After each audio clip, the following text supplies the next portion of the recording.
আমরা ইরশাদের সৈনিক, আমরা জিএম কাদেরের সৈনিক। আমরা ঘরে বসে থাকতে পারি না। আমরা বেরিয়ে আসছি, আমরা জনগণের কাছে আসছি জনগণের সেবা করার জন্য।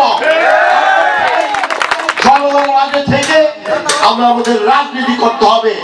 আমরা আওয়ামী লীগকে দেখছি, আমরা বিএনপিকে দেখছি, তারা আজকে কোথায়? নারায়ণগঞ্জে বিএনপি কই, আওয়ামী লীগ কই? আজকের দেশের মানুষ একটি বিকল্প রাজনীতি চায়। আমাদের জিএম কাদের, যার নেতৃত্বে আমরা জাতীয় পার্টিতে আছি, যে ভদ্রলোক জিএম কাদের একজন ইঞ্জিনিয়ার,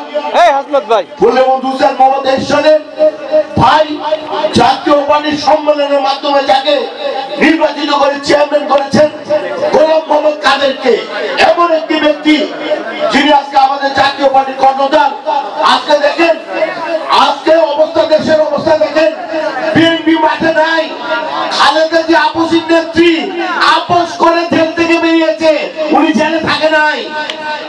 বেগম খালেদা জিয়ার সময় পাঁচবার দুর্নীতিতে বাংলাদেশ চ্যাম্পিয়ন হয়েছে, ক্রিকেটে চ্যাম্পিয়ন হয় নাই, দুর্নীতিতে চ্যাম্পিয়ন হয়েছে। আজকে আওয়ামী লীগের অবস্থা দেখেন, ইসির অবস্থা দেখেন, তার অবস্থা। এই দেশের মানুষ তাকে ধিক্কার জানাচ্ছে, বুদ্ধিজীবীরা। উনি যে সকল নির্বাচন করছে, উনি যখন টিভিতে বক্তব্য দেয়, আমরা তখন হাসি, এই ভদ্রলোক বলে কি রে? এই ভদ্রলোকের সাথে কথা এবং কাজের সাথে কোনো মিল নাই। মানুষ ভোট কেন নাই? আলহামদুলিল্লাহ, ভোট দিয়ে সবাই জয়যুক্ত করেছে।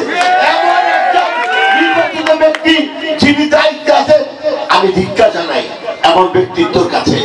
আজকে আওয়ামী লীগের দেশ পরিচালনা করছে। আওয়ামী লীগ যদি ভুলে যায় তাহলে ভুল করবে। 96 সালে আওয়ামী লীগের সাথে জাতীয় পার্টি জাতীয় ঐক্যবদ্ধ সরকার করেছে। সেদিন বেগম খালেদা জিয়া এরশাদকে বলেছিল, এরশাদ সাহেব আপনি রাষ্ট্রপতি হন, আমাকে সাথে রাখেন। হুসেইন মোহাম্মদ এরশাদ